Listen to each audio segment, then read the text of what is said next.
അമ്മ കുറെ പൈസ ഉണ്ടായത് കൊണ്ട് മാത്രമായോ? എനിക്ക് സന്തോഷം വേണ്ടേ? ഞാൻ പല പ്രാവശ്യം പറഞ്ഞല്ലേ എനിക്ക് ഈ ബന്ധത്തിൽ ഇഷ്ടമല്ലേ അന്ന്. ഇനിയിപ്പോ അയാൾ വന്ന് എന്താ പറയാ? അത് കിട്ടുമോ? കിട്ടിയില്ലെങ്കിൽ അതിൽ വല്ല പ്രശ്നം. കൂടെ ആലോചിച്ചിട്ട് ഒട്ടും മണിയും കേട്ടത്. ഇത് എത്ര നേരം ഇങ്ങനെ ഇരിക്കാൻ തുടങ്ങിയിട്ട്? ഭക്ഷണം കഴിക്കണ്ടേ? സമയം 4 മണി കഴിഞ്ഞു. ഭക്ഷണം മാത്രം കഴിച്ചുകൊണ്ടിരുന്ന എല്ലായോ ഇവിടെ മനുഷ്യന്റെ സമാധാനം പോയി കിടക്കും. അതിന് നിനക്കൊന്നും അറിയണ്ടല്ലോ, എല്ലാം ഞാൻ ചെയ്തോളല്ലോ. ഭക്ഷണം കഴിക്കാൻ വന്നു എന്നൊന്ന് വന്ന് ചോദിക്കുക എന്താ പ്രശ്നം ഏതാന്ന്. അതൊന്നുമില്ല. അതിനിവിടെ പ്രശ്നമായിട്ട് എന്താ ഉള്ളത്? എല്ലാം ശരിയായതല്ലേ? നീ വരുന്നവര് വരട്ടെ, ഇൻസ്പെക്ഷൻ നടത്തിട്ട് പോയിക്കോട്ടെ, അതിനിപ്പോ എന്താ? നിന്റെ തലയ്ക്കകത്ത് എന്തൊരു കളിമണ്ണോ? ഇവിടെ മനുഷ്യൻ ഓരോരുത്തരുടെ കയ്യും കാലും പിടിച്ച് കഷ്ടപ്പെട്ടിട്ടാണ് ആ ലോണൊന്ന് ശരിയാക്കി എടുത്തത്. ഓരോ ദിവസം തന്നെ വിളിച്ചു പറയും ആ പേപ്പർ വേണം ഈ പേപ്പർ വേണം, അപ്പൊ ഓടും അതിനും ഇതിനുമായിട്ട്. അങ്ങനെ എത്ര കഷ്ടപ്പെട്ട് കിട്ടിയാന്നറിയോ? അപ്പോഴത്തേനാണ് ആ മാനേജർ മാറി. ഇയാളാണ് എനിക്ക് ഒരു പരിചയമല്ല. ഇനിയിപ്പോ ഈ പുതിയ ആള് വന്നിട്ട് വേറെന്ത് എന്തെങ്കിലും പേപ്പർ വേണം അത് വേണം ഇത് വേണം എന്ന് പറഞ്ഞാൽ ഞാൻ ഇവിടെ ചെന്ന് ഉണ്ടാക്കി കൊടുക്കാനാണ്. മാനേജർ പുതിയതായാലും പഴയതായാലും എന്താ പ്രശ്നമുള്ളത്? നിങ്ങൾ കൊടുത്ത ഡോക്യുമെന്റ്സ് കറക്റ്റ് തന്നെയല്ലേ? പിന്നെ അതിൽ എന്ത് പ്രശ്നം വരാനാ? നിങ്ങൾ ടെൻഷൻ അടിക്കാതിരിക്കേ. നാളെ അയാള് വരട്ടെ, എന്നിട്ടല്ലേ ബാക്കി. ഓഹ്, അതിന് ഇതൊക്കെ പറഞ്ഞാൽ നിനക്ക് മനസ്സിലാവും. നിന്റെ തന്ത പിടിക്കുന്ന വലിയ ബിസിനസ് ആയിരുന്നല്ലോ, നീ അതും കണ്ടാണല്ലോ പറഞ്ഞത്. എടിയിപ്പോ ഇത് അതല്ല, സ്ഥലം മാത്രമേ വാങ്ങിയിട്ടുള്ളൂ. പിന്നെ ഈ ലോണ് കണ്ടിട്ടാണ് അവിടുത്തെ ബിൽഡിംഗ് കടന്ന കാര്യങ്ങളിലും ഒക്കെ ഞാൻ അവനോട് പറഞ്ഞത്. അവിടെ പൂഴി ഇറക്കാനും മണലും കല്ലും സിമെന്റൊക്കെ ഇറക്കാൻ വേണ്ടിയിട്ട് അടുത്ത മാസം വന്ന് അവൻ പണി തുടങ്ങും. ഇതെങ്ങാനും കിട്ടിയില്ലെങ്കിൽ അത് മൊത്തം അങ്ങോട്ട് ബ്ലോക്ക് ആയിപ്പോകും. പിന്നെ ഈ വരുന്ന പുതിയ മാനേജറില്ലേ, ആ ചങ്ങായാണെങ്കിൽ ഒടുക്കത്തെ സ്ട്രിക്റ്റ് ആണെന്ന് കേട്ടത്. എന്തെങ്കിലും ഒരു പേപ്പറിൽ എന്തിലേലും മാറ്റം വന്നിട്ട് പിന്നെ വേറെ ഏതെങ്കിലും ബാങ്കിന്റെ പുറകെ തട്ടേണ്ട വരും ലോണിന് വേണ്ടിയിട്ട്. ഇതന്നെ 3-4 ബാങ്ക് പോയിട്ടാണ് കിട്ടിയത്. അല്ലേ പിന്നെ ഞാൻ ആലോചിച്ചിട്ട് ഒറ്റ വഴിയുള്ളൂ. ഇതിപ്പോ നിന്റെ വീട്ടിൽ നിന്ന് ഭാഗം കിട്ടിയ സ്ഥലം കാണിച്ചിട്ടാണല്ലോ ഈ ലോണിന് അപ്ലൈ ചെയ്തത്. അഥവാ ഈ ലോൺ കിട്ടിയില്ലെങ്കിലേ ആ സ്ഥലം നമുക്ക് കിട്ടുന്ന വിലയ്ക്ക് അങ്ങോട്ട് വിൽക്കാം. എന്നാൽ പിന്നെ ഒരു ടെൻഷനും ഇല്ല, ആ പൈസ നേരെ ഇതിലേക്ക് അങ്ങോട്ട് ഇറക്കിയാൽ മതി. പക്ഷേ നിന്റെ തന്തപ്പടി അതിനെ സമ്മതിക്കൂ? അത് നടക്കില്ല. ഇനിയിപ്പൊ അച്ഛൻ സമ്മതിച്ചാലും ഞാൻ സമ്മതിക്കില്ല. ഈ പേരും പറഞ്ഞ് കുറെ വിറ്റ് തൊലച്ചതല്ലേ? ഇനി ആ ഇതും കൂടിയേ ബാക്കിയുള്ളൂ. ഇത് വിൽക്കാൻ പറ്റില്ല. എന്തുകൊണ്ട് നടക്കില്ല? എടി, അത് നിന്റെ തന്ത നിനക്ക് തന്നതേ നിനക്ക് വേണ്ടിയിട്ടല്ല, എനിക്ക് വേണ്ടി തന്നതാ. പിന്നെന്താ വിറ്റാല്? അത് നിങ്ങൾക്ക് വേണ്ടി തന്നതല്ല, നമ്മുടെ മക്കൾക്ക് വേണ്ടി തന്നതാ. വലിയ കൊമ്പത്ത് ബിസിനസ്സുകാരനാണെന്ന് പറഞ്ഞിട്ടല്ലേ കല്യാണം കഴിച്ചു തന്നത്. പിന്നെയല്ലേ മനസ്സിലാവുന്നത് മൊത്തം കടത്തിൽ മുങ്ങി നിൽക്കുകയാണ്, ഉള്ളത് മുഴുവൻ ഏട്ടന്മാരും അളിയന്മാരൊക്കെ അടിച്ചുകൊണ്ട് പോയിന്ന്. പിന്നെ എന്റെ അച്ഛൻ തന്ന സ്വത്ത് മാത്രമല്ലേ ഉണ്ടായിരുന്നുള്ളൂ, അത് മുഴുവൻ വിറ്റ് വിറ്റ് വിറ്റ് തൊലച്ചു. ഇനി ഇതും കൂടിയേ ഉള്ളൂ. എടി, അങ്ങനെ ഞാൻ കടത്തിൽ മുങ്ങിയിട്ടുണ്ടെങ്കിലേ അതിന് കാരണം നീ ഒറ്റൊരുത്തിയാണ്. ഏത് കഷ്ടകാല സമയത്താണ് നിന്നെ കല്യാണം കഴിക്കാൻ തോന്നിയത്? നീ എന്റെ ജീവിതത്തിൽ എന്ന് വന്നോ അന്ന് തുടങ്ങിയതാ എന്റെ ഈ പ്രശ്നങ്ങളും കഷ്ടകാലവും. എന്നിട്ട് നിന്ന് വാചകം അടിക്കുന്നവള് അവളുടെ അപ്പന്റെ 2-3 സെന്റ് സ്ഥലവും കണ്ടിട്ട്. ഞാൻ കാരണം അല്ലാണ്ട് നിങ്ങളുടെ കഴിവുകേട് കൊണ്ടല്ല. വലിയ കൂട്ട് ബിസിനസ് ആണ്, ഞങ്ങൾ വമ്പ സംഭവം ഫാമിലിയാന്ന് പറഞ്ഞിട്ട് ഉള്ളത് മുഴുവൻ എല്ലാവരും പറ്റിച്ചെടുത്തോണ്ട് പോയതല്ലേ. അവസാനം നിങ്ങളുടെ പേരിൽ ഒന്നും ഇല്ലാണ്ടായി. അത് നിങ്ങൾക്ക് ബുദ്ധിയില്ലാത്തതുകൊണ്ട് സംഭവിച്ചതാ, അല്ലാണ്ട് ഞാൻ കാരണമല്ല. ഇതിപ്പോ എന്റെ അച്ഛൻ സഹായിച്ചുകൊണ്ട് മാത്രമാണ് നിങ്ങൾ ഇന്ന് ഈ നിലയിൽ ഒന്ന് പിടിച്ചു നിൽക്കുന്നത്. അല്ലെങ്കിൽ കാണായിരുന്നു. എഴുതി മര്യാദയ്ക്ക് മിണ്ടാണ്ടിരുന്നോ? അവര് പൈസ അടിച്ചു മാറ്റി പോയിട്ടുണ്ടെങ്കിലേ അതെന്റെ കൂടപ്പിറപ്പുകളാണ്, അതിലെനിക്ക് വലിയ കുഴപ്പമൊന്നുമില്ല. പിന്നെ ഈ ലോൺ ഞാൻ കൊടുത്തിരിക്കുന്നത് നിന്റെ പേരില്ല. അത് എന്തെങ്കിലും കാരണത്തിൽ കിട്ടാണ്ടായിട്ടുണ്ടെങ്കിൽ ബാക്കി നീ അനുഭവിക്കേണ്ടി വരും. അങ്ങനെ പറഞ്ഞു മനസ്സിലാക്കിയാൽ മനസ്സിലാവുന്ന ആളാണോ? കടിച്ചു കീറാൻ വരിക. ഇതിപ്പോ ലോണിന് ഓടി നടക്കാൻ തുടങ്ങിയിട്ട് 3-4 മാസമായി. ഈ 3-4 മാസം എനിക്കിവിടെ സമാധാനം എന്ന് പറഞ്ഞ് തന്നിട്ടില്ല. എനിക്കറിയില്ല ഇതിപ്പോ എന്താവും എങ്ങനെയാവും എന്നൊക്കെ. ഇനിയിപ്പോ നാളെ ബാങ്ക് മാനേജർ വന്നിട്ട് എന്താണാവും പറയും. അതെങ്ങാനും ശരിയായില്ലെങ്കിൽ ഇവിടെ കുടുംബകലഹമായിരിക്കും. ഇവൻ എന്താടി ഇങ്ങനെ? ഇവൻ ഏത് കാലം നന്നാകും പറഞ്ഞിട്ടാ എപ്പോഴും ആട്ടും തുപ്പും കേട്ട് എങ്ങനെ ജീവിക്കാൻ പറ്റുക? എന്നാ പിന്നെ നീ ഒരു കാര്യം ചെയ്യുന്നോ? പിള്ളേരെയും കൂട്ടി ഇവിടെ വന്ന് നിൽക്കുന്നോ? അല്ലാണ്ട് ഞാനിപ്പോ എന്താ പറയുക? എന്നിട്ട് വേണം അവിടെ വന്നിട്ട് നിങ്ങളുടെയും കൂടി സമാധാനം കളയാൻ വേണ്ടിയിട്ട്. നാട്ടുകാർ മുമ്പിൽ എന്തൊക്കെയാ വിളിച്ചു പറയാന്ന് അമ്മയ്ക്ക് അറിയുന്നതല്ലേ. പാവം മക്കള്, അവരെന്ത് തെറ്റ് ചെയ്തു? ഞാനിപ്പോ ഒന്നും പറയാത്തതുകൊണ്ടാണ് സമാധാനത്തോടു കൂടി എങ്ങനെയെങ്കിലും ഒക്കെ പോകുന്നത്. മക്കൾക്ക് വേണ്ടി എല്ലാം സഹിക്കുന്നതും ക്ഷമിക്കുന്നതും. ഇനി അവിടെ വന്നിട്ട് ഒച്ചപ്പാടുണ്ടാക്കിയിട്ട് കുട്ടികളെ കൂടി വിഷമിപ്പിക്കാൻ വേണ്ടിയിട്ടാ. ഞാൻ കാരണം ആരുടെ സമാധാനം കളയുന്നില്ല. ഇങ്ങനെ അങ്ങോട്ട് പോട്ടെ. ഞാൻ ഇവിടെ തന്നെ നിൽക്കാം, എവിടേക്കും വരുന്നില്ല.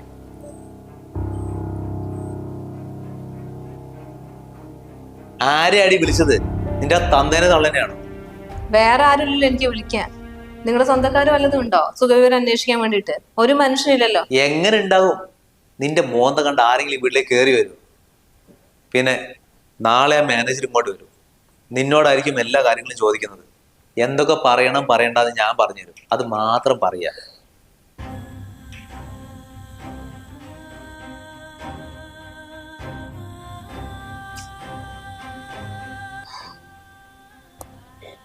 അത് ശരിയായി വന്നു. എന്ത് ചെയ്യാനാ, ഞങ്ങൾ ചെയ്ത തെറ്റിന് ഇപ്പൊ അനുഭവിക്കുന്നത് അവളോ. നീ ഇന്നും അവനെ കണ്ടോ? ആ കണ്ടു. എന്തിനാ, എന്ത് കാര്യം?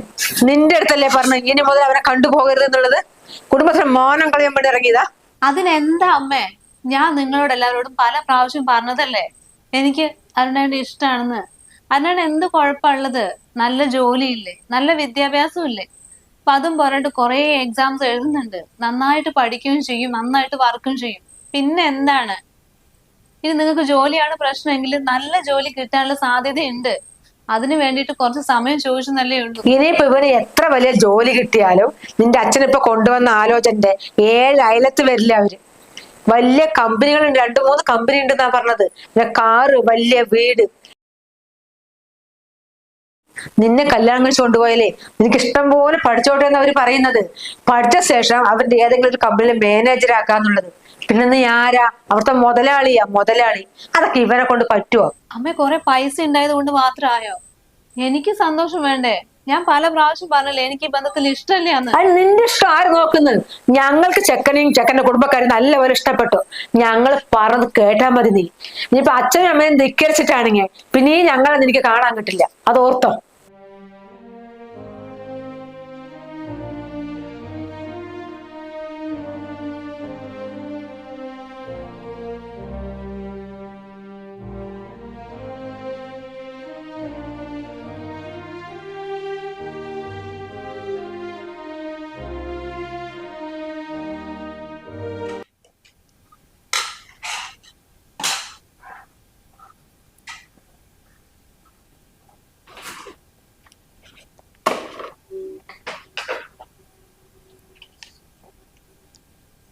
നീ എന്താടി ഇങ്ങനെ അടുക്കി പെറുക്കി വെച്ചോണ്ട് നിൽക്കുന്നത്?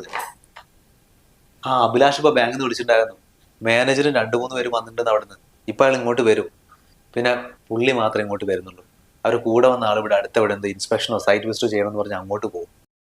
ഇതിപ്പോ ഇയാൾ മാത്രം വരുന്നോണ്ടേ എന്തൊക്കെയാ ചോദിക്കാൻ ഒരു എത്തും പിടിയും കിട്ടുന്നില്ല. ഞാൻ നിന്നോട് പറഞ്ഞ കാര്യങ്ങൾ മാത്രം നീ അങ്ങോട്ട് പറഞ്ഞാൽ മതി. വായിന്ന് എന്തെങ്കിലും അറിയാണ്ട് വന്നിട്ട് നമ്മുടെ ലോൺ എങ്ങാനും ബ്ലോക്കായി പോവരുത്. ബാങ്ക് മാനേജർ എന്ന് പറഞ്ഞ ഒരു മനുഷ്യൻ തന്നെയല്ലേ. ആദ്യം ആൾ ഇങ്ങോട്ട് വരട്ടെ, എന്നിട്ടല്ലേ ഈ പറയുന്നൊക്കെ. വരട്ടെ എന്നല്ല, ഇപ്പൊ ഇങ്ങോട്ട് എത്തും. അതാ ഒരു കാറിന്റെ സൗണ്ട് കേൾക്കുന്നു, വന്നു തോന്നുന്നു. അങ്ങോട്ട് വരാൻ നോക്ക്.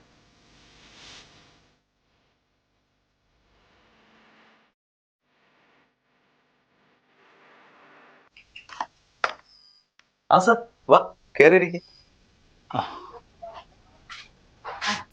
വീടിനൊടിക്കാൻ ബുദ്ധിമുട്ടിയാ? ഇല്ല, ലൊക്കേഷൻ അയച്ചിട്ടുണ്ടായിരുന്നല്ലോ. പിന്നെ എൻ്റെ കൂടെ 2 പേരുണ്ടായിരുന്നു. അവർക്ക് ഏരിയയൊക്കെ പരിചയമുണ്ട്. അവരെ ഇവിടെ കുറച്ച് ഇൻസ്പെക്ഷൻ വേണ്ടി പോയത്. അത് ഞാനിങ്ങനെ ഒറ്റയ്ക്ക് ഇങ്ങോട്ട് വന്നു.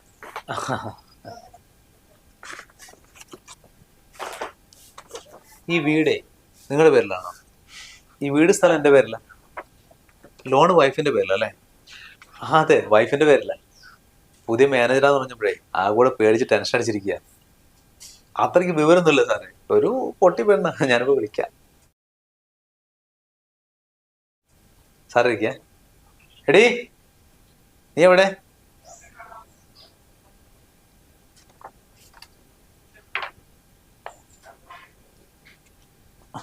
നീ എന്താണ് ഇവിടെ വന്നിരിക്കുന്നത്? നീ അത് ഇവിടെ നിന്ന് ഉറങ്ങാണോ? മാനേജല്ല അവിടെ വന്നിരിക്കുന്നത്. നിനക്ക് അങ്ങോട്ട് വന്നൂടാ?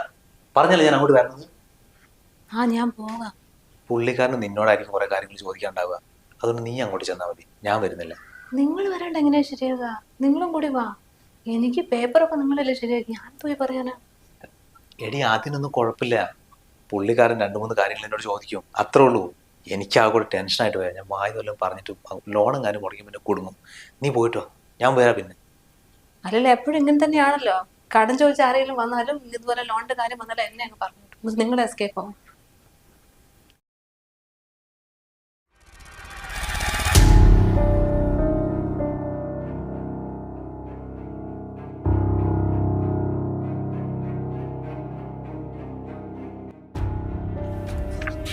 നിങ്ങളുടെ പേരാണ് അശ്വതി?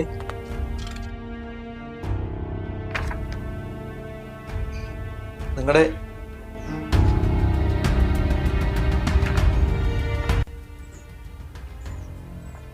എന്റെ പേരിലാണ് ലോണിന് അപേക്ഷിച്ചിരിക്കുന്നത്.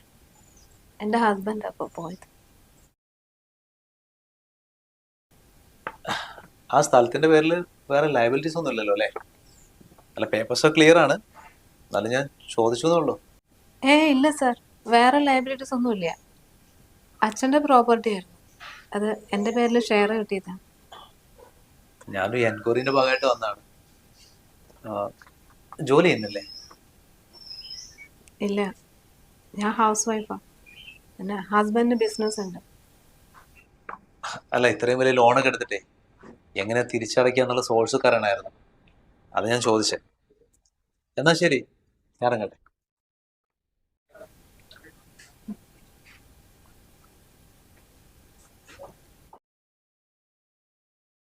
അശ്വതിക്ക് എന്നെ മനസ്സിലായില്ല.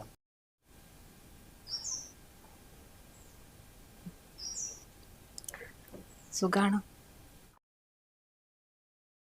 എനിക്ക് സുഖാണ്. അശ്വതിക്കോ? സുഖം, സുഖായിരിക്കും. ഇത്രയും കാലം ഞാൻ ഡൽഹിയിലായിരുന്നു, ഇപ്പോഴാണ് എനിക്ക് കേരളത്തിലേക്ക് ട്രാൻസ്ഫർ കിട്ടിയത്. അശ്വതിന് ഇങ്ങോട്ടാണ് കല്യാണം കഴിച്ചുകൊണ്ടതെന്ന് എനിക്കറിയില്ലായിരുന്നു. മലപ്പുറത്താ ഹസ്ബൻഡിന്റെ കുടുംബ വീട്. പിന്നെ ഞങ്ങൾ മാത്രം ഇങ്ങോട്ടേക്ക് ഷിഫ്റ്റ് ആയതാണ്. ബിസിനസ് ഒക്കെ ഇവിടെയായിരുന്നു, അങ്ങനെ വന്നത്. ഫാമിലി അമ്മ കൂടെയുണ്ട്, പിന്നെ ചേച്ചി ബാംഗ്ലൂർ സെറ്റിൽഡാണ്, അനിതി ഹൈദരാബാദ്. അല്ല, ഭാര്യയും കുട്ടികളൊക്കെ ഇവിടെയാണോ ഉള്ളത്? കല്യാണം ഇതുവരെ വേണം തോന്നിയില്ല, ഇനിയിപ്പോ നോക്കട്ടെ. ശരി, എന്നാ ഞാൻ ഇറങ്ങട്ടെ. ഹസ്ബൻഡോട് പറഞ്ഞേക്കട്ടാ, റെഡിയാക്കാം.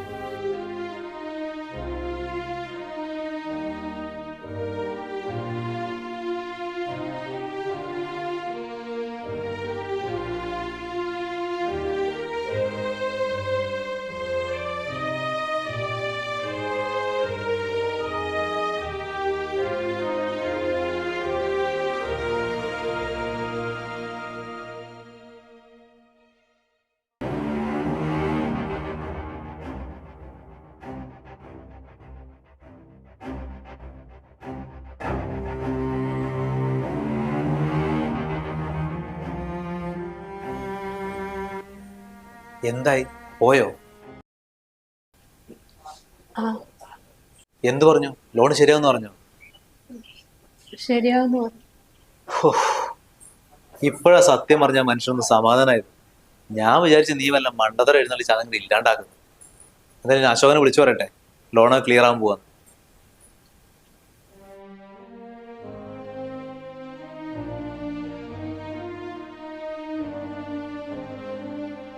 നിങ്ങൾക്ക് എല്ലാവർക്കും എൻ്റെ ഇപ്പോഴത്തെ ജോലിയാണ് പ്രശ്നമെങ്കിൽ എനിക്ക് 1 വർഷം സമയം തന്നാൽ ഞാൻ ഒരുപാട് ലിസ്റ്റിലുണ്ട്. നിങ്ങൾ ആഗ്രഹിക്കുന്ന പോലെ നല്ലൊരു പോസ്റ്റ് എനിക്ക് കിട്ടും. നിനക്ക് എന്ത് യോഗ്യതണ്ടടാ എന്റെ വീട്ടിലൊന്ന് പെണ്ണ് ചോദിക്കേ? നിനക്ക് തരാൻ വേണ്ടിട്ടാണോ ഞങ്ങൾ ഇത്രയും കഷ്ടപ്പെട്ട് എന്റെ മോളെ വളർത്തി വലുതാക്കിയത്? എന്റെ ഇപ്പൊ വരുന്ന മരുമോനെ കോടീശ്വരൻ.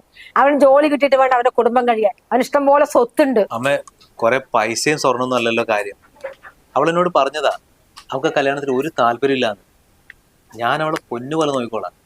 അപ്പോൾ എനിക്കൊരു നല്ല ജോലിയില്ല, അതല്ല ഒരു വലിയ പ്രശ്നമായിട്ടിരിക്കുന്നത്. എനിക്ക് എന്തായാലും ജോലിയും കിട്ടും. എന്തിനാണ് വെറുതെ അവളെ വേണ്ടാത്തൊരു ജീവിതത്തേക്ക് തള്ളിവിടാൻ? നിനക്കൊരു അല്പങ്ങളും എന്റെ മോളോട് സ്നേഹം ഉണ്ടെങ്കിൽ അവൾക്ക് നല്ലൊരു ജീവിതം കിട്ടാൻ പോകുന്നത്. അത് മുടക്കരുത്. നിന്റെ കാല് ഞങ്ങൾ പിടിക്കാം. ഇന്നത്തോടെ ഈ ബന്ധം ഒന്ന് ഒഴിവാക്കിത്താ. നീ ഇവിടുന്ന് ഇറങ്ങി പോകാൻ നോക്ക്.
എടീ നീ കൊണ്ട് വന്നേ, ഭക്ഷണം എടുത്താ ഞാൻ പോട്ടെ.